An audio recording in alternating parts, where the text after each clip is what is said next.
আসসালামাইকুম। সবাই যাইতেছি সাপ মারতে। বিশাল এক সাপ বাচ্ছে জালে, নবীশের মামা আছে সম্রাট। তো জালে সাপ বাচ্ছে, বড় দ্বারা আসলে গুক্কু সাপ জন্য। তো আমরা যাইতেছি, সবাই সাথে থাকেন, দেখাবো আপনাদের।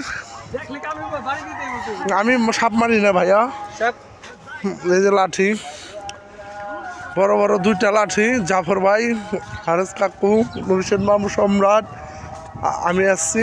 তো সাথে থাকেন। তো আমরা এসে পড়ছি কাছাকাছি, ঠিক আছে।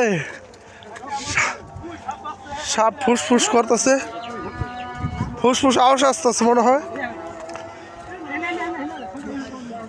দেখে আসি, চলেন। আবহাওয়া অনেক খারাপ, প্রচুর বৃষ্টি হইতেছে আমাদের এখানে। আবহাওয়াটা দেখে আপনার, অনেক খারাপ বৃষ্টি হইতেছে, ঝিরি ঝিরি বৃষ্টি, ফটকে ফটকে বৃষ্টি হইতেছে। আমরা নামতেছি সাপের দিকে। ওই তারা পিছিয়ে থাকে, বলহান পিছ থাক। আবার পায়ের বগলে যাবেন না, বাইরে দিব না। সম্রাটের দন্দল বাগান, দল দিব নি হালারা। এই বিল্ডিং এত বড় এক লাগছে তো মনে হচ্ছে।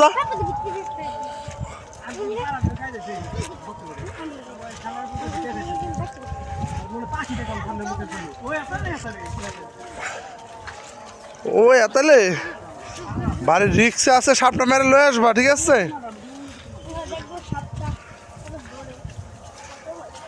এই তোর হ্যাঁ আজকে রে, এই যা, এই মিথিলা যা হেনতে, এটা উমরে উমরে তোরা যা। এ বাবা রে, যে জালে বাঁচছে, জালটা দিয়ে দেবে সম্রাট, মাছ মারি গিয়ে। অনেক সুন্দর ধান হয়েছে।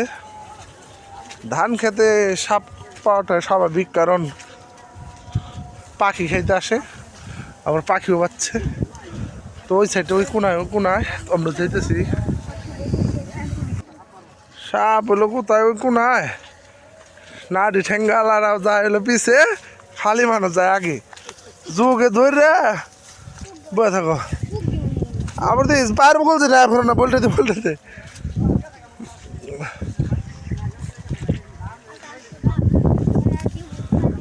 না। আছে আরে ওই যে জাল টান হয়েছে, তুমি দেখো না কোনা। অনেক ধান হচ্ছে। তার দেখ গেছে না গেছে।